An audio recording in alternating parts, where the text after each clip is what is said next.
urusobe rw'ibiriho, urusobe rw'ibiriho. Igisubizo ukeneye ngo ubeho ubuzima butunganiwe, bukunejeje ndetse bwo hejuru kiri hafi yawe. Kurikirana ikiganiro urusobe rw'ibiriho, umenye uko ubaho ubuzima bwawe bwagenwe n'Imana ngo bube ubw'ubwiza n'icyubahiro binyuze mu ijambo ry'Imana.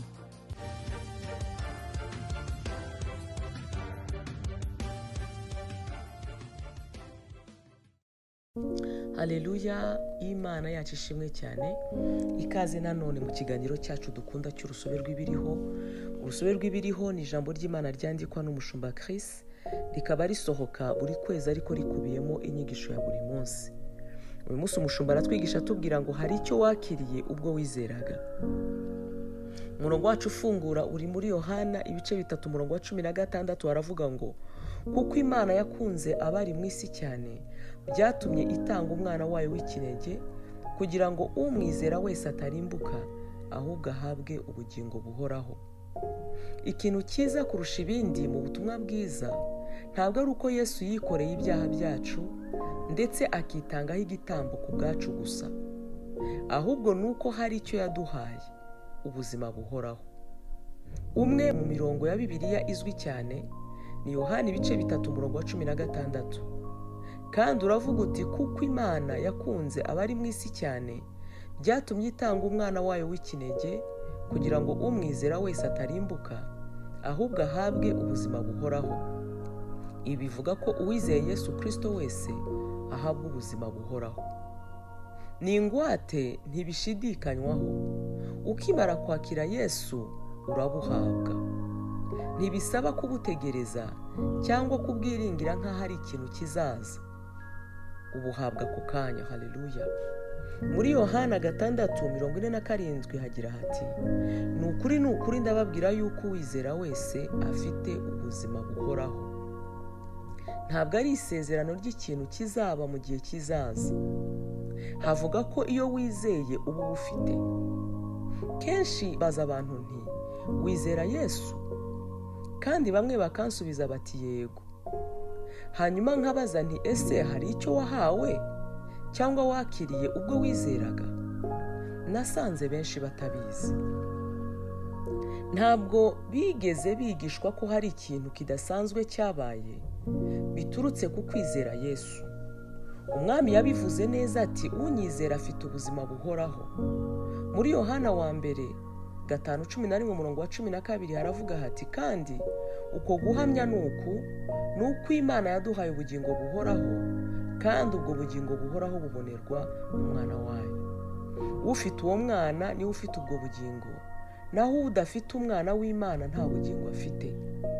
Reba ibihe inshinga zitondaguwemo. Iyo ufite Yesu Kristo uba ufite ubuzima buhoraho. Rero ntugasengere guhabwa ubuzima buhoraho. Umurongo wa 13 uratangaje cyane, uravuga uti ibyo ndabibandikiye mwebwe abizeye izina ry'umwana w'Imana kugira ngo mumenye yuko mufite ubugingo buhoraho. Biri muri Yohana wa mbere 5 umurongo wa 13. Imana ishaka kumenya ko ufite ubuzima buhoraho. Ubu bumenyi buhindura ibintu byose. Iyo uzi ko ufite ubuzima buhoraho bizana impinduka mu buryo ubaho. Ntabwo wongera kubaho mu bwoba cyangwa uhuzagurika, ahubwo ubaho ufite icyizere no mu ntsinzi kuko uzi ko ufite ubuzima bw'Imana. Imana ishimwe cyane. Haleluya. Reka dufatanyirize hamwe gusengera isengesho. Ndavuga nawe usubiremo uti data mwiza, ndagushimira Imana y'ubuzima buhoraho wampaye ku bwa Yesu Kristo. Ngendera mu kuzirikana ubu buzima, nkabaho nshikamye kandi mfite icyizere kuko nzi ko ntekanye muri Kristo. Urakoze ku bw'iyi mpano ikomeye ihindura ubuzima kandi ishoboza abantu kubaho mu kunesha, gutunganirwa n'amagara mazima buri munsi mu izina rya Yesu. Amen. Haleluya. Mu gucengerera ijambo turasoma Yohana ibice 17 umurongo wa 3 Yohana wa mbere ibice 5 umurongo wa 11 n'uwa 12, n'Abaroma ibice 6 umurongo wa 23. Kandi nanone niba urimwo urakurikirira ijambo ariko ukaba utarakira Yesu nk'umwami n'umukiza w'ubugingo bwawe, ndagukangurira kumwakira kugira ngo ibi bitangire bibihame n'ukuri mu buzima bwawe.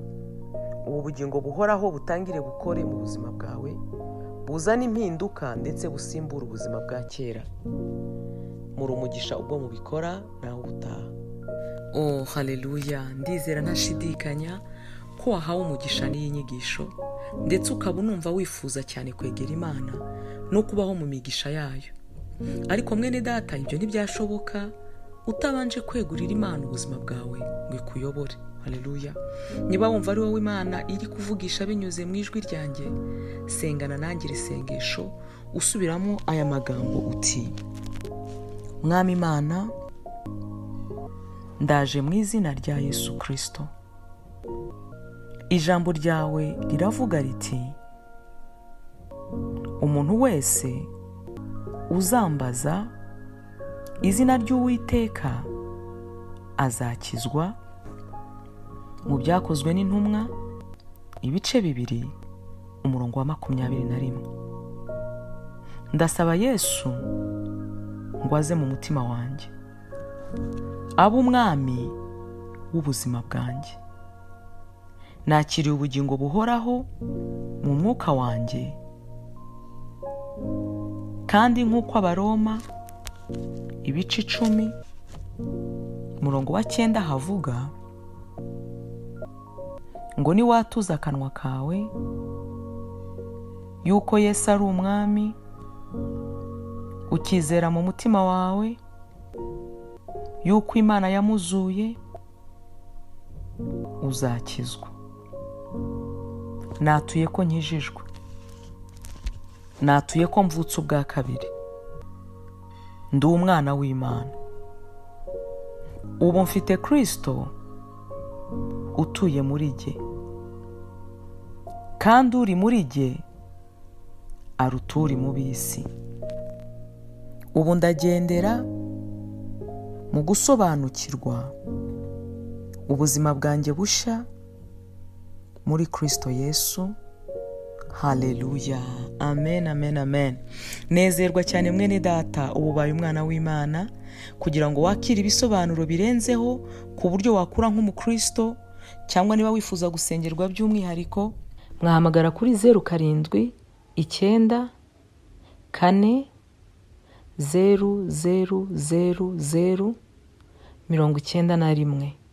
Ndasubiramo 07 9 4